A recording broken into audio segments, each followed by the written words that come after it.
Hello dear friends, तो मैं हूं आरती। संस्कृति आईएएस यूट्यूब चैनल पे आप सभी का स्वागत है। मैं हाजिर हूं एक नए विषय को लेकर के। माघ मेला सभी जानते हैं चर्चा में है, और इस बीच अगर कोई एक शब्द या एक व्यक्ति बहुत चर्चा में है वो है शंकराचार्य। तो इन पर बहुत सारे आरोप लगे हुए हैं, और जो अभी निकल करके आया है वो है कि बच्चों के साथ इनके आश्रम में दुष्कर्म किया जा रहा था। तो पोक्सो एक्ट के बारे में पढ़ने वाले हैं, साथ में शंकराचार्य बनने की जो प्रक्रिया है, कैसे कोई व्यक्ति शंकराचार्य बनता है, ये सारा भी समझने वाले। क्या लिखा है? अविमुक्तेश्वरानंद के शिविर में बोला जा रहा है कि बच्चों के साथ दुष्कर्म किया जा रहा था। अब जिस व्यक्ति ने ये केस रजिस्टर किया था वो दो बच्चों को जो है मतलब न्यायालय में जज के समक्ष लेकर भी गए थे। ये सारा इस प्रकार से चला। तो पहले बात करते हैं चर्चा में क्यों है। तो चर्चा में बहुत सारी चीजें हैं और सबको एक साथ इंक्लूड करके पढ़ते हैं। तो पहला यहाँ पर यह है कि ज्योतिष पीठ के शंकराचार्य पद को लेकर दशकों से जो विवाद चला आ रहा है, अब सुप्रीम कोर्ट में भी पेंडिंग है। शंकराचार्य तो कहते हैं कि भाई सुप्रीम कोर्ट का कोई लेना देना नहीं है, वहां से कोई स्टेटमेंट नहीं आया है। जब इनकी वहां पर जो है मतलब पालकी रोकी गई तो पुलिस कर्मियों का या जो भी लोग वहां पर सम्मिलित हैं उन्होंने यही बोला कि आप शंकराचार्य का या शंकराचार्य का बोर्ड लेकर के क्यों घूम रहे हैं, पदवी लेकर क्यों घूम रहे हैं, क्योंकि अभी सुप्रीम कोर्ट ने क्लियर नहीं किया। तो अपने अपने इनके जो है थॉट्स यहाँ पर चल रहे हैं। स्वामी जो अभी मुक्तेश्वरानंद जी हैं, इनके द्वारा स्वयं को शंकराचार्य घोषित कर दिया गया। प्रशासन द्वारा नोटिस जारी किया गया यहाँ पर कि भाई सुप्रीम कोर्ट में तो मामला लंबित है। फरवरी 2026 में प्रयागराज की पोक्सो कोर्ट में नाबालिग बच्चों के यौन शोषण का गंभीर आरोप लगा। देखो, मैंने अभी तक ये कहीं नहीं बोला है कि इन पर आरोप लगा है। आरोप लगा है कि इनके आश्रम में इस प्रकार की चीजें हो रही थी। वो किसने की, कब की, ये यहाँ पर नहीं बताया गया है। धार्मिक स्वतंत्रता बनाम रूल ऑफ लॉ, कि भाई धर्म ज्यादा महत्वपूर्ण है या नियम कानून ज्यादा महत्वपूर्ण है, इसको लेकर बहुत बार डिबेट हो चुकी है। फिर वही मुद्दा सामने निकल करके आया हुआ है। तो ये जो हमारा पूरा टॉपिक है ना, ये संविधान से जुड़ा है, धर्मनिरपेक्षता से जुड़ा हुआ है, न्यायिक प्रक्रिया से जुड़ा है, बाल संरक्षण, नैतिक शासन से बहुत सारे टॉपिक एक साथ जुड़े हुए हैं।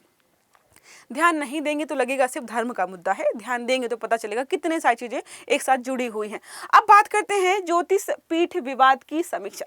कहां से कब शुरू हुआ था, मतलब इन पर ये एलिगेशंस क्यों हैं कि इन्होंने खुद को शंकराचार्य घोषित किया। अब आपके मन में आ रहा होगा कि इनके पहले कोई शंकराचार्य तो रहे होंगे, क्या उन्होंने इनको शब्द दिए थे? देखो क्या लिखा, 1989 में ज्योतिष पीठ के वरिष्ठ संत जो ब्रह्मानंद सरस्वती थे, इनका निधन हो गया। स्वामी स्वरूपानंद सरस्वती द्वारा स्वयं को उत्तराधिकारी घोषित किया गया था। उस समय शांतिनंद सरस्वती ने वासुदेवानंद सरस्वती को उत्तराधिकारी बताया। एक ही पीठ पर यहाँ पर हुआ कि दो दावेदार उत्पन्न हो गए। अब दो दावेदार उत्पन्न है, उसमें से किसी एक की डेथ हो जाए तो एक ही बचेगा, वही यहाँ पर हुआ। जो ये अभी मुक्तेश्वरानंद जी हैं, बहुत पढ़े लिखे हैं, बहुत प्रकांड विद्वान हैं, बहुत सारी पढ़ाई लिखाई कर रखी है, सिर्फ धार्मिक नहीं है। ठीक है, समझना इस बात को। 2017 में ऐसा हुआ, इलाहाबाद हाईकोर्ट का निर्णय है कि कोई भी व्यक्ति वैध शंकराचार्य सिद्ध ही नहीं हुआ है अभी तक। अंतिम निर्णय सुप्रीम कोर्ट पर छोड़ दिया गया है, सुप्रीम कोर्ट में पेंडिंग है। 11 से 12 सितंबर 2022 को स्वरूपानंद जो जी हैं सरस्वती जी, इनका निधन हो गया। अब उसके बाद यहाँ पर हुआ कि भाई दावेदार जो थे एक और ये दूसरे दावेदार हैं, अब इनकी डेथ हो गई। तो जो अभी मुक्तेश्वरानंद जी हैं, इन्होंने स्वयं को शंकराचार्य घोषित कर दिया। लेकिन याद रखना है कि सुप्रीम कोर्ट के पास अभी भी मामला पेंडिंग है, उन्होंने कुछ अभी जजमेंट दिया नहीं। 16 अक्टूबर 2022 में सुप्रीम कोर्ट द्वारा बोला गया कि भाई शंकराचार्य पदनाम, छत्र, चंबर और धार्मिक प्रतीकों के उपयोग पर अंतरिम रोक लगा दी। अब जो अभी इनको रोका गया था, ये इन पर एलिगेशंस थे कि आप जो पालकी लेकर के जा रहे हैं, इतना जो कुनबा लेकर के जा रहे हैं, इससे आम लोगों का आवागमन बाधित हो रहा है। और क्योंकि आपका मामला सुप्रीम कोर्ट में पेंडिंग है तो कृपया करके आम लोगों की तरह जाए, जो कि ये नहीं जा रहे थे, इसी वजह से विवाद हो रहा था। माघ मेला 2026 देखो क्या होता है। 18 जनवरी 2026 को मौनी अमावस्या के दिन में शंकराचार्य की पालकी को पुलिस द्वारा रोका गया। पुलिस और शिष्यों के बीच बहुत झड़पें हुई। सार्वजनिक व्यवस्था का प्रश्न उठा कि क्या जरूरी है, क्या नहीं जरूरी है। जाहिर सी बात है, इतने भीड़ भाड़ वाले इलाके में अगर झड़प हो जाएगी, भगदड़ मच सकती है, लोगों को चोट लग सकती है, लोगों की मौत हो सकती है। पिछली बार क्या हुआ था वो हम सब ने देखा ही था। तो इस प्रकार की चीजें यहाँ पर होना शुरू हुई। प्रशासन का तर्क यहाँ पर यह था कि भाई अभी कोई शंकराचार्य नहीं है तो आप खुद को शंकराचार्य बता करके इस प्रकार से भ्रमण नहीं कर सकते हो। अब यहाँ पर जो अभी मुक्तेश्वरानंद जी है, उन्होंने तर्क दिया कि प्रशासनिक नोटिस तो अवश्य असंवैधानिक है। उन्होंने बोला कि जो नोटिस आप दे रहे हो ये तो असंवैधानिक है। दीक्षा के आधार पर तो मेरी वैध नियुक्ति हो चुकी है। सुप्रीम कोर्ट का कोई स्पष्ट आदेश आया ही नहीं है, तो अब आदेश नहीं आया है तो आप ये नहीं कह सकते हो कि सुप्रीम कोर्ट ने मुझे शंकराचार्य घोषित नहीं किया है, उन्होंने तो मना भी नहीं किया है। अब यहाँ पर आ जाता है आर्टिकल 25 बनाम पब्लिक ऑर्डर कि भाई क्या जरूरी है। अब जो पोक्सो के आरोप लगे हैं वो भी समझ लेते हैं। का आरोप लगाया गया है कि भाई आशुतोष ब्रह्मचारी जी जो हैं, इन्होंने आरोप लगाया है जगत गुरु राम भद्राचार्य के शिष्य रहे हैं। 8 फरवरी 2026 को ये प्रयागराज की विशेष पोक्सो अदालत या कोर्ट है वहां पर जाते हैं और इन्होंने बताया कि शिविर और गुरुकुल में नाबालिग बच्चों को रखा गया है, जहां पर उनसे निजी सेवा ली जाती है, भीड़ प्रबंधन के लिए उनका इस्तेमाल किया जाता है, पालकी उठवाने जैसे कार्य, यौन शोषण के गंभीर आरोप लगाए। और इस बीच वो 2 बच्चों को, नाबालिग बच्चों को न्यायालय के सामने उन्होंने प्रस्तुत भी किया। मामला हो गया बहुत गंभीर। अब अतिरिक्त जो आरोप लगाए हैं ये पोक्सो के अलावा इन पर लगा है कि भाई इनके पास आय से अधिक संपत्ति है, फर्जी लेटर पैड और दस्तावेज हैं जिसके माध्यम से फर्जीवाड़ा किया जा रहा है, अवैध हथियार हो सकते हैं। कुंभ मेले में जब ये उपस्थित थे उस समय ये एलिगेशंस लगाए गए।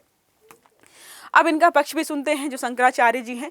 सभी आरोपों से इन्होंने इनकार किया, कोर्ट में साक्ष्य प्रस्तुत कर दिए थे। नेक्स्ट डे न्यायपालिका पर पूर्ण विश्वास, इन्होंने यहाँ पर इस प्रकार का ऐसे जो है स्टेटमेंट दिए थे। और इनका मानना है कि जब से हमने गौ माता रक्षा वाला जो कैंपेन चलाया है, बहुत ज़्यादा हमने इस प्रकार की आवाज़ें उठाने शुरू की है, तब से प्रशासनिक विरोध बढ़ गया। ये इनके स्टेटमेंट है जो मैं बता रही हूँ लाइन बाय लाइन कि क्या कहा गया है। अब संवैधानिक और कानूनी आयाम यहाँ पे आता है कि भाई करें तो क्या करें। संवैधानिक जो धार्मिक स्वतंत्रता हमारी है, आर्टिकल 25 बोलती है धर्म को मानने, आचरण, प्रचार की स्वतंत्रता है। सीमाएं, सार्वजनिक व्यवस्था, नैतिकता और व्यवस्था, यहाँ पर ये चीजें अगर कहीं पर आती हैं तो भाई आपकी जो धार्मिक स्वतंत्रता है थोड़ी सी बाधित हो सकती है। ठीक है, जैसे कोई भी व्यक्ति चौराहे पे जाकर खड़े होकर के कोई भी धार्मिक क्रियाकलाप नहीं कर सकता है, वो उसकी आपको जो है परमिशन नहीं दी गई है। रूल ऑफ लॉ कहता है कि कोई भी व्यक्ति धार्मिक पद या कानून से ऊपर नहीं होता है।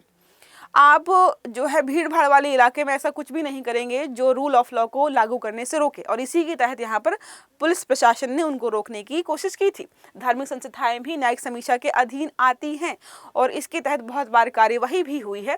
बाल अधिकार बहुत महत्वपूर्ण है। आर्टिकल 21 राइट टू लाइफ या राइट टू डिग्निटी वाला आ जाता है। पोक्सो अधिनियम 2012 हमारा है जो बच्चों के अधिकारों की बात करता है, उनके शोषण को रोकने की बात करता है। और जो है UNCRC भी भारत का एक हस्ताक्षर, मतलब UNCRC का भी बात हस्ताक्षर करता है जो इसी प्रकार का प्रावधान करता है। अब प्रशासनिक आयाम अगर हम देखें तो मेला जो है प्रशासन की जिम्मेदारी है। वो बोल सकता है कि भाई मेला हमारी जिम्मेदारी है, यहाँ पर लॉ एंड ऑर्डर मेंटेन करना है, अव्यवस्था को हटाना है, भीड़ भाड़ भगदड़ को रोकना है, इस वजह से हम इस प्रकार की चीजें कर रहे हैं। सार्वजनिक व्यवस्था बना रखना इनकी जिम्मेदारी थी। धार्मिक भावनाओं और विधि के शासन के बीच इनको संतुलित बनाना था, जो अभी इसी विवाद पर ही चीजें चल रही हैं। अब नैतिक वाला आयाम समझते हैं। प्रमुख नैतिक प्रश्न यहाँ पर यह है कि क्या धार्मिक प्रतिष्ठा कानून से ऊपर हो जाती है। ये तो बहुत बार प्रश्न आया है। गुरु शिष्य के जो भी संबंध है भाई आप उनका शक्ति संतुलन खुद कर लो। बच्चों की सहमति या नैतिक कानून क्या जरूरी है। अब कई लोग बोल सकते हैं कि जो बच्चे वहां पर आए हैं वो तो सहमति से, उनके पेरेंट्स ने सहमति दी है, तो फिर आप क्या करेंगे। नैतिक सिद्धांत यहाँ पर क्या कहता है कि कर्तव्य सिद्धांत बाल संरक्षण सर्वोपरि हमारे लिए है। समाज के लिए व्यापक हित की रक्षा करना हमारे लिए जरूरी है। धार्मिक पदों की जवाबदेहिता इन सबके प्रतिबंधी भी है। समाज पर प्रभाव क्या पड़ेगा, सामाजिक। तो ये ऐसा ही चलता रहा ना तो समाज के जो लोग हैं उनके धार्मिक जो है बड़े बड़े संगठन होते हैं, धार्मिक लोग हो गए, धर्म पर लगातार आस्था गिरती जा रही है और ये अभी होता भी जा रहा है। सामाजिक ध्रुवीकरण हो सकता है। बाल सुरक्षा को लेकर चिंता, धर्म और राजनीति का जो अंतर संबंध है उसको लेकर के यहाँ पर चिंता व्यक्त की गई है। प्रशासन पर पक्षपात के आरोप लगाए गए हैं, वो हम सबको पता है। संवेदनशील मामलों में देरी हो रही है और न्याय की गुणवत्ता पर यहाँ पर लगातार प्रश्न उठ रहे हैं।